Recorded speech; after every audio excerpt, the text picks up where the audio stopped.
Hi, welcome to another video, another graduate school application and admission process, because my other few videos have been about the application process, but now I've actually gotten 3 admission decisions, so let's talk about that. There is so much to update you on because my last video ended on January 20th, around there, right? I was about to take the GRE, like literally the next day I was going to take the GRE. I've taken it now, $440 later, but I've taken it.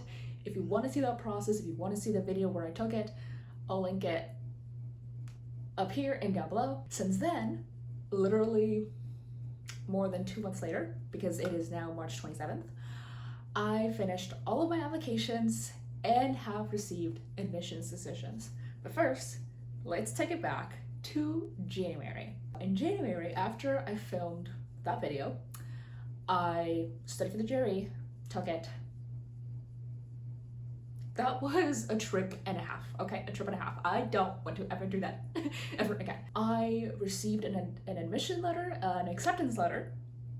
First acceptance.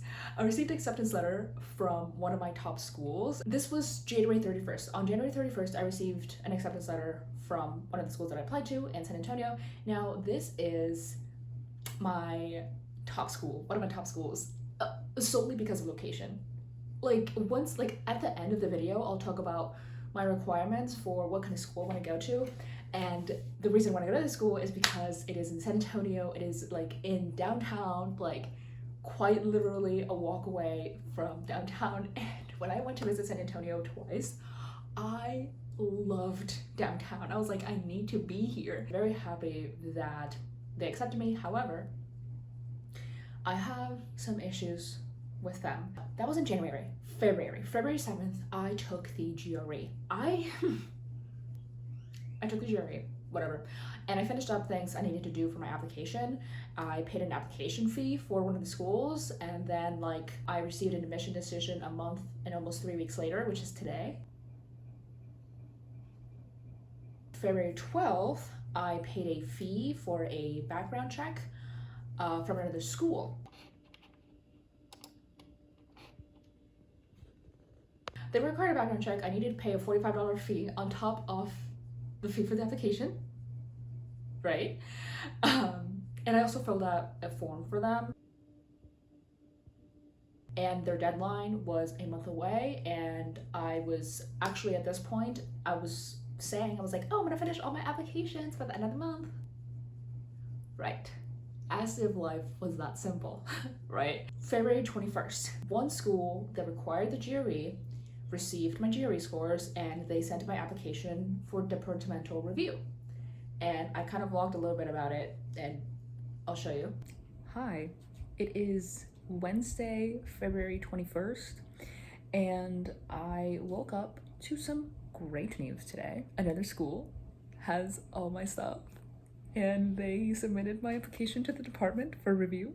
That's 4 out of 6 schools done. That's 2/3 done. I just need 2 more schools. After that, I received an admission decision quite exactly a month later, March 21st. So I received one admission decision in January and then the other 2 in March. February 23rd, there has been some wonderful news. It is February 23rd, and another one of my applications is done. One school already has it, and they needed my background check. I already did that, and apparently the school looks at all the checks at the same time while they're looking at the application, I suppose. I don't know. Basically, that one's done. Basically, I only have one more school to be completely done, guys. And that school says they need my GRE scores and my transcript. Girl, all the other schools already have my transcript. Why don't you, right? So I have to go in, call, email, and be like, hey man, all the other schools have it. You should have it too. Check it. Check it. But I just want them to be done. To be done before the deadline, way before the deadline, so I can just chill. I finished up another application, and that was done, and then I just had one more to go. But that school was playing with me, and they were playing with me hard, okay? They were playing with me so hard that I was like, you know what? I'm gonna go to your campus and talk to your people specifically and be like, yo, what is wrong with you? But turns out that like 2 days before I went to talk to the people, they sent me an email and they were like, hey, your application is all finished.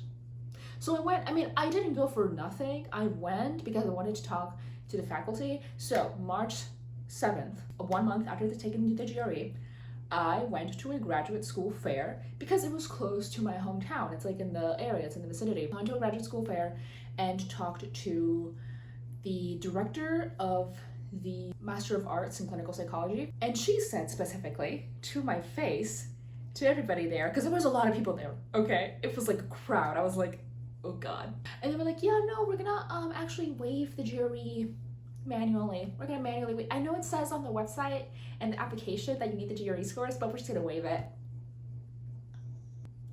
So I had to keep my composure, right? In that spot. In the video that I'm gonna show, I was just checking out their psychology building.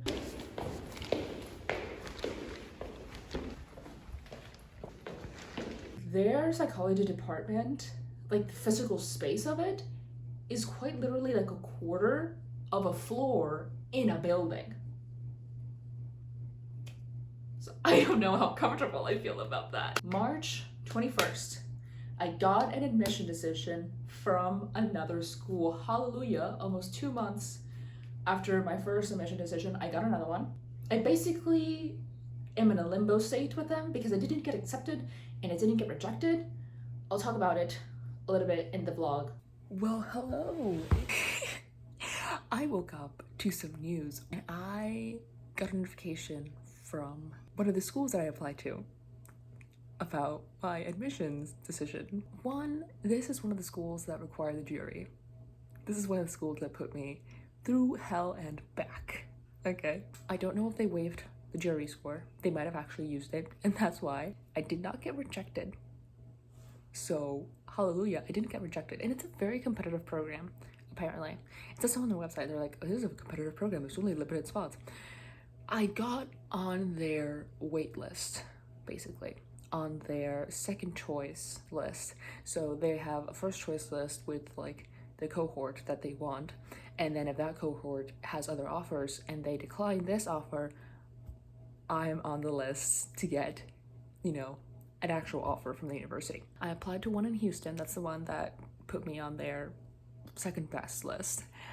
That's what I'm gonna call it, second best, because that's kind of what it is. I've always been like that my entire life. Like, not really the best, but kind of close, right? Like, trudging along. Mostly Central South Texas area is where I wanna go. In Houston, where I applied, I got second best list. But you know what? I think this school got back to me in a timely manner because their deadline was February 15th, and I'm hearing back from them like a month and possibly a week later. So I'm not mad about that. That's actually really good. They did good on that part. And also the fact that they didn't outright reject me. So all that work was, it got me somewhere. It got me somewhere. March 27th, today, this morning, I open up my phone. You have an admission decision from one of the schools.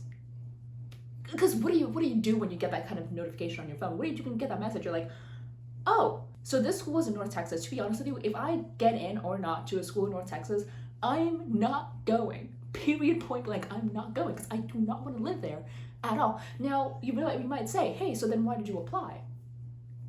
You have to understand that people lied to me. People lied to me. They were like, clinical psychology is the most competitive program. And it is. For a PhD program. Y'all, I'm doing a master's. It is not nearly as competitive. And I was freaking out. So I was like, I have to apply to every school that I can in Texas because I've explained this before, and I'll like link down the playlist that I'm making. I've explained this before, but I'm staying in Texas, so I applied to every school in Texas, but truly I did not want to go there at all. But anyways, I spent the money, I applied, they rejected me. You want to know why? Because I didn't have a prerequisite of a class that they needed. I didn't take it because my school didn't even offer it. It wasn't until like my last semester that they actually made it a class. Like first it was like in a beta mode and it was like 15 people in the class. I think I was already taking 18 credits at that point, which is like more than a full load. So I was like, I can't. I was going to audit the class, but I decided not to, thank the Lord. So they didn't accept me because of that technicality, and you know what? It's fine, because I didn't want to go there anyway. It reminded me of my university, except it was 10 times worse. I'm just kind of waiting around for more decisions to come in. I should be getting another one next week. But these are my requirements for the schools that I'm looking for, from like the ones that actually accept me. So from Houston in Texas, from Houston lower, okay, I'm not doing North Texas, like I said. If they, like, whatever, I don't care what their decision is, I'm not looking up there. I've had it up to here, okay? I applied to one in Houston, San Antonio, Corpus Christi, and South Texas. I've already gotten 2 decisions from 2 of them. I'm waiting on the other 2. I also want them to give me financial aid. So my deal with the school that accepted me is that they won't give me financial aid. They won't tell me how much I could receive in financial aid until I confirm my enrollment. My issue is that I can't confirm enrollment, right? Because it's a deposit that you can't take back unless I know how much I get in financial aid. Do you see my issue? So I'm gonna have to speak with them directly about this, because what is wrong with you? I also want them to be a good program, right? I'll talk more about like how I'm gonna see what school I go to once I get my other admission decisions. It's not looking so good, guys. I also want them to have a good culture. I don't want it to be competitive, because if it is, I can't do that. I cannot do that. I want them to have a nice campus, okay? I don't want to go out and have it be bleak and dry and cold. I want to have a nice campus. I need that in my life. Relatively cheap rent. I think anywhere that isn't the DFW area, I think I'm good. And also a school that accepts me. That's my only requirement at this point. But next week, like I said, I should be getting an admission decision.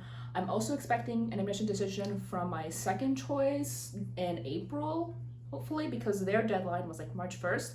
So all of these schools that have been giving me admission decisions, but they've mostly all been like a month after I submit my application. So I'm assuming in early April, I'll get 2 more admission decisions. But the other one that I want to go to, the one that's competitive and require the jury and is gonna manually waive it, the one that let me down, it told me that they won't give me my admission decision until the end of the semester.